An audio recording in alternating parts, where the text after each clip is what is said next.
There is a strange moment that happens after you buy something you did not really need. Nothing dramatic happens. Your card works, the receipt prints. The package arrives, you open it. And for a few minutes, the purchase feels completely justified. Then weeks later, something changes. You stop noticing the thing. It becomes part of the room, part of the monthly bank statement, part of your life. You no longer remember why you wanted it so badly, but the money is gone. And that is the interesting part. Wasteful spending rarely feels wasteful when it happens. If it did, most people would stop. The problem is that modern consumer culture has become extremely good at making unnecessary purchases feel reasonable. A $17 subscription does not feel expensive. A $9 delivery fee does not feel serious. An extra $40 for an upgrade feels harmless. A $700 phone feels different when the screen says $29 a month. A $5,000 car option feels different when it is buried inside a 5-year financing agreement. The individual transaction is small enough to defend, the pattern is not, and once you stop looking at purchases individually, something uncomfortable appears. A significant amount of what you call your lifestyle may actually be a collection of recurring financial decisions that provide very little lasting value. This is not an argument for living miserably. It is not an argument against restaurants, vacations, good clothes, technology, or comfort. The question is more precise. What are you actually getting in return for the money? Because every dollar has two destinations. It can become something you consume now, or it can become something that gives you options later. That distinction is the foundation of everything that follows. Here are 12 things that are often terrible uses of money. Some may be completely unnecessary for you. Some may be perfectly reasonable in the right circumstances.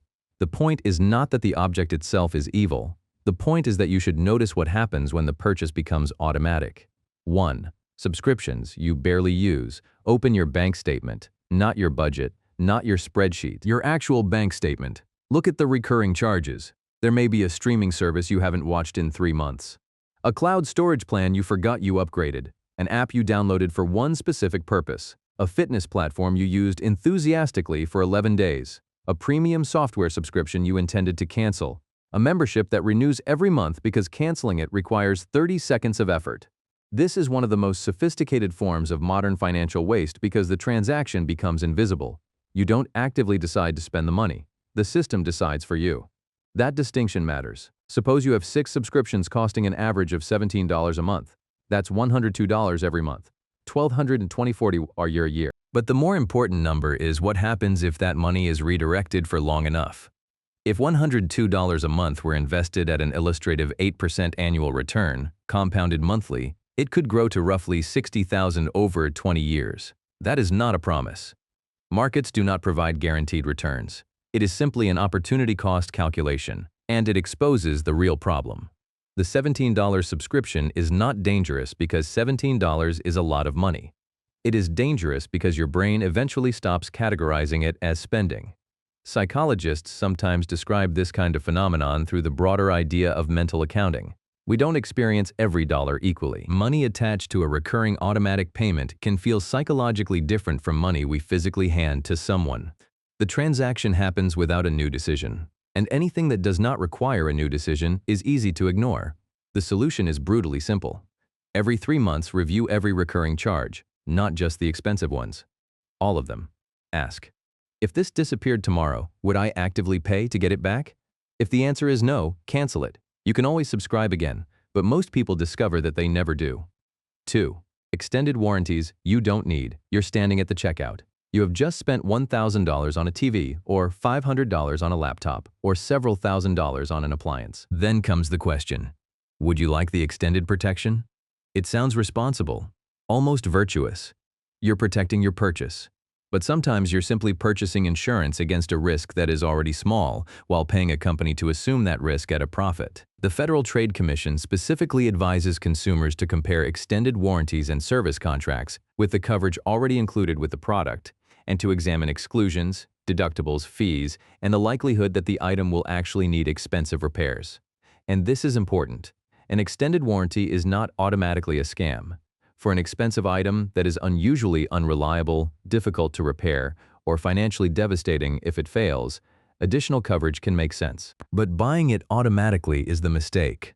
The emotional mechanism is risk aversion.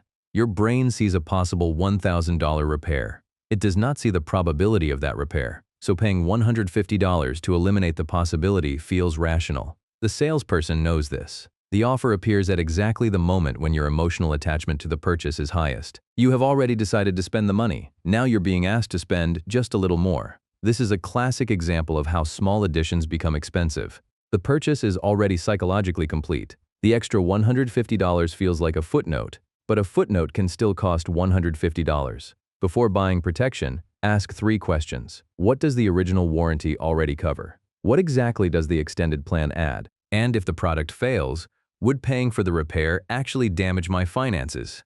Sometimes the best insurance is the warranty you already have, and sometimes it is simply keeping enough cash available to handle the problem yourself. 3.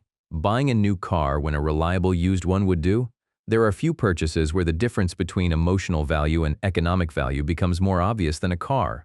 A new car smells different. It looks different.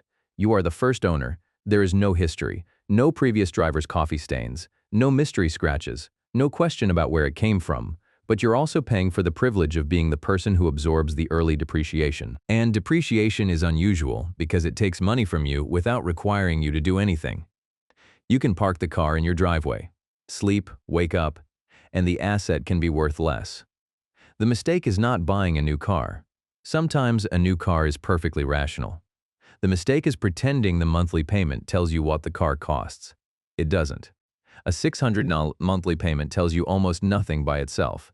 You need the purchase price, interest, insurance, fuel, maintenance, taxes and registration, depreciation, and the length of the loan. Then there is the opportunity cost. Imagine choosing a vehicle that costs $40,000 instead of a reliable $25,000 alternative. The difference is $15,000.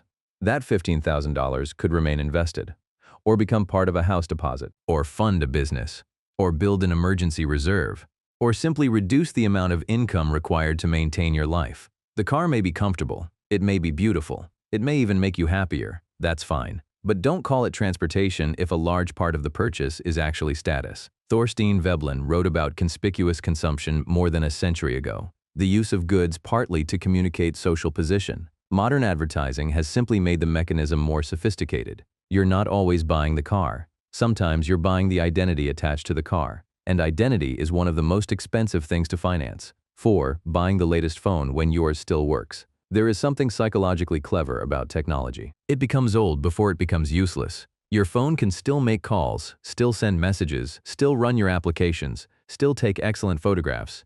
But then a new model arrives. The camera is better, the processor is faster, the screen is brighter, the artificial intelligence is smarter, and suddenly your perfectly functional phone feels defective. This is planned obsolescence at the cultural level, even when the physical product itself remains functional. The device did not necessarily become worse. Your perception of it changed. Technology companies have an obvious incentive to keep consumers upgrading, but consumers also participate willingly because novelty provides something beyond functionality. It provides psychological reward. The new device represents improvement, progress, a reset, a small status signal. And there's nothing wrong with enjoying technology. The problem is upgrading according to the calendar instead of according to need. If your current phone does everything you actually require, replacing it simply because a new version exists is not a technological decision. It is a consumption decision. And once you recognize that, you can make it honestly. Ask, what specific problem will this purchase solve? Not, what's new? Not, is the camera better? Not, can I afford the monthly payment? What problem will it solve? If you cannot name one, wait. A product launch is not a financial deadline. 5. Buy now, pay later purchases for things you couldn't comfortably buy today. This one deserves more attention because the psychology is different. Buy now, pay later systems don't necessarily make the product cheaper. They make the pain of paying smaller. And that distinction is enormous. A $600 purchase feels like $600, but 4 payments of $150 feel like 4 separate events. The product stays the same. Your perception of affordability changes. The Consumer Financial Protection Bureau has documented the rapid expansion of buy now, pay later credit and has specifically studied patterns such as repeated borrowing and loan stacking across providers. Again, BNPL is not automatically bad. Using short-term financing for a purchase you have already budgeted for can be different from borrowing because you cannot comfortably afford the item today. The warning sign is simple. If splitting the payment is the only reason you can justify the purchase, you probably cannot afford the purchase. There is another problem. Once your brain becomes comfortable with 4 payments, 5 payments, 12 payments, and only $38 a month, the financial boundary disappears. You stop asking, "How much am I spending?" and start asking, "Can I fit this payment into my month?" Those are not the same question. Affordability is not the ability to survive the payment. Affordability is the ability to absorb the entire economic commitment without compromising more important goals. 6. Status clothing. You buy more for recognition than use. A $40 shirt can perform the same basic function as a $400 shirt. Obviously, there are differences in material, construction, fit, durability, and design. But there is another component: the logo, the story, the signal. Clothing can communicate membership, taste, income, profession, status. The problem begins when you stop buying clothing primarily because you like wearing it and start buying it because you want other people to interpret you differently. This is where consumption becomes psychological theater. You don't necessarily want the object, you want the reaction. And reactions are unstable because there is always another level. The watch becomes more expensive, the shoes become more exclusive. The car becomes more impressive, the restaurant becomes harder to enter. Status consumption has no natural finish line because someone else can always spend more. That makes it uniquely dangerous. If your satisfaction depends on being ahead of other people, you have outsourced your financial peace to people you don't know. Buy good clothes. Buy beautiful things. Wear what makes you feel good. But notice the difference between "I like this" and "I want people to know I can afford this." Those are very different purchases. 7. Daily delivery fees and convenience spending.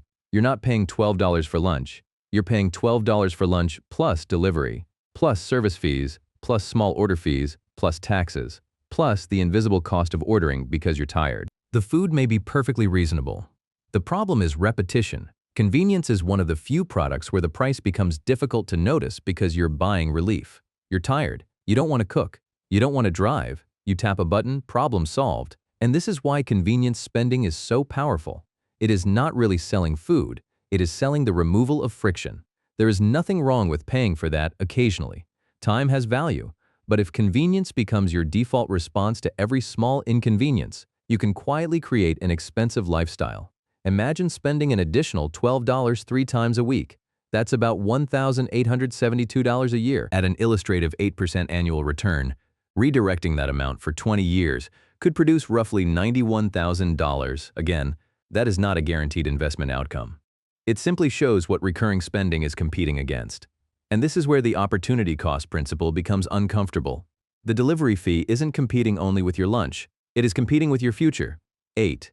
Gym memberships you don't actually use. The gym membership is fascinating because it is one of the few purchases people make, partly to feel that they have already become the person they want to be. You pay, you receive access, and psychologically, something happens. You feel like you're doing something about your health. Even when you haven't gone, the membership becomes evidence of intention. But intention is not exercise.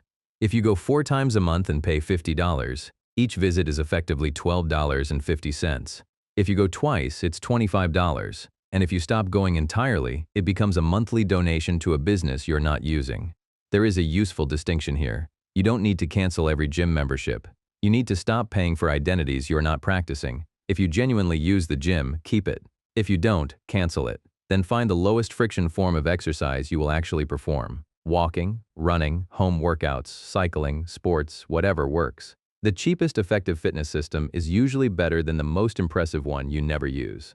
9. Cheap things you buy because they're cheap. This category is more dangerous than it looks. A $5 object doesn't feel like a financial decision. Neither does $8 or $12 or $19. That is exactly why stores love low-priced add-ons. The psychological barrier is almost non-existent.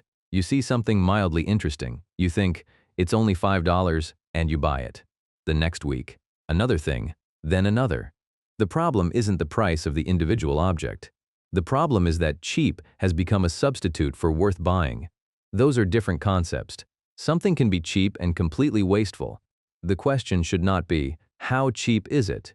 It should be, would I buy this if it cost twice as much? If doubling the price suddenly makes the purchase seem ridiculous, you may have just discovered that you never really wanted the item. You wanted the feeling of getting a deal. Discounts are especially effective because they create a strange illusion. You don't feel like you spent $30. You feel like you saved $20, but saving $20 by spending $30 is not saving. It is spending $30. The price tag is not the value. And a discount does not turn an unnecessary purchase into a necessary one. 10. Credit card rewards you don't fully understand. Rewards programs are designed to make spending feel productive. You spend money, you get points. You feel like you're winning. But there is a subtle trap. The reward can become the justification for the spending. The Consumer Financial Protection Bureau reported consumer complaints involving rewards programs, including devaluation, redemption problems, unexpected conditions, and revoked rewards. It also noted that consumers who carry revolving balances can pay far more in interest and fees than they receive in rewards. This creates a simple rule. If you are paying interest to earn points, the points are probably not helping you. Imagine receiving $30 in rewards while paying $90 in interest. You did not earn $30, you paid $60 for the privilege of feeling rewarded. And even people who pay their balances in full can fall into another trap, spending more to earn rewards. Suppose a card offers 2% back. You spend an extra $500 because you are earning rewards. You receive $10. You have exchanged $500 of cash for $10. That is not a financial victory. The reward should follow the spending. The spending should never follow the reward. 11. Furniture, decor, and home upgrades you buy because the internet made your home feel inadequate. Your home used to be fine. Then you opened Instagram, or TikTok, or Pinterest, or a home design channel. Suddenly your couch looks cheap. Your kitchen looks outdated. Your bedroom feels boring. Your walls need something. Your lighting needs replacing. Your dining table is no longer acceptable. This is a modern form of comparison, but it is different from the old version because you're no longer comparing your home with the homes around you. You're comparing it with carefully selected images produced to make you want something. The algorithm does not need you to be dissatisfied forever. It only needs you to be dissatisfied enough to keep scrolling. And dissatisfaction is commercially useful. A satisfied consumer has little reason to buy. A slightly dissatisfied consumer is ideal, not miserable, just uncomfortable enough to upgrade. That is why home improvement can become a treadmill. You fix one thing, the improvement makes another thing look worse, so you replace that. Then the room looks inconsistent, so you replace something else. Eventually, you're not improving your home. You are maintaining an aesthetic standard you never consciously chose. The solution isn't to stop caring about your environment. It is to define your own standard. A comfortable home does not need to look like an advertisement. If something is broken, replace it. If something genuinely improves your daily life, buy it. But if the purchase exists mainly because somebody else's living room made yours feel inadequate, wait. 12. Purchases that are supposed to make you look successful. This is the most expensive category because it can contain almost everything else. The luxury car, the designer clothes, the expensive watch, the upgraded apartment, the latest phone, the exclusive restaurant, the business class flight you cannot comfortably afford, their home renovation nobody asked for, the expensive bottle of something because everyone at the table needs to know you can afford it. None of these objects are inherently bad. The problem is what happens when consumption becomes compensation. You work hard, you feel behind, you buy something for a moment, you feel ahead, then the feeling fades, so you buy something else. This is where consumerism stops being about objects. It becomes about identity. You're attempting to answer an emotional question with a financial transaction. Am I successful? Buy something expensive. Am I respected? Buy something impressive. Have I made it? Upgrade the lifestyle. But objects cannot permanently answer questions about identity. They require maintenance. And that maintenance requires income, which means you can accidentally build a life where you must continue earning aggressively simply to preserve the evidence that you have succeeded. That is a strange form of financial imprisonment. The outside world sees success. You see the bills. The part nobody likes to calculate. Now add these categories together. Not all of them. Just a few. Suppose you eliminate $100 a month in forgotten subscriptions, $150 in unnecessary convenience spending, $100 in status purchases, $50 in unused memberships, and another $100 in miscellaneous upgrades and impulse purchases. That's $500 a month, $6,000 a year. At an illustrative 8% annual return, $500 invested every month could grow to roughly $295,000 over 20 years up. Again, this is not a promise. The return could be higher. It could be lower. There could be taxes, fees, inflation, and periods of negative returns. The point is not the exact final number. The point is that recurring consumption has an opportunity cost. You are not choosing between spending $500 and spending nothing. You are choosing between what $500 gives you today and what that $500 could potentially give you later. And sometimes the difference is enormous.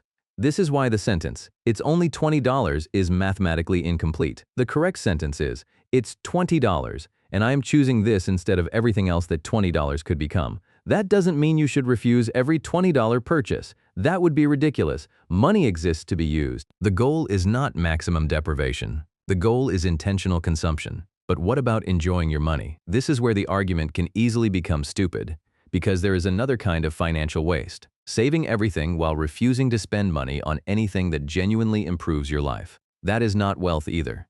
If a $30 dinner with someone you love creates a memory you value, the money was not wasted. If a $1,500 laptop allows you to produce work that earns you money, it may be an asset. If a reliable car allows you to reach your job safely and consistently, it may be essential. If a gym membership is the reason you exercise 3 times a week, it is not wasteful. If an extended warranty protects you from a financial catastrophe you genuinely cannot absorb, it may be rational. The object does not determine whether the purchase is wasteful. The relationship between the purchase and your actual life does. That is the distinction most financial advice misses. The goal is not to become the person who always chooses the cheapest option. The goal is to become the person who knows why they are spending. The 4 questions that expose waste before making a non-essential purchase ask 4 questions. First, would I still want this if nobody could see it? That exposes status spending. Second, would I still buy this if I had to pay the full amount today? That exposes payment-based illusions. Third, will I still value this 6 months from now? That exposes novelty. And fourth, what is this money competing with? That exposes opportunity cost. You may discover that the purchase is still worth it. Good, buy it. The objective is not to talk yourself out of every purchase. The objective is to make sure the purchase survives contact with reality.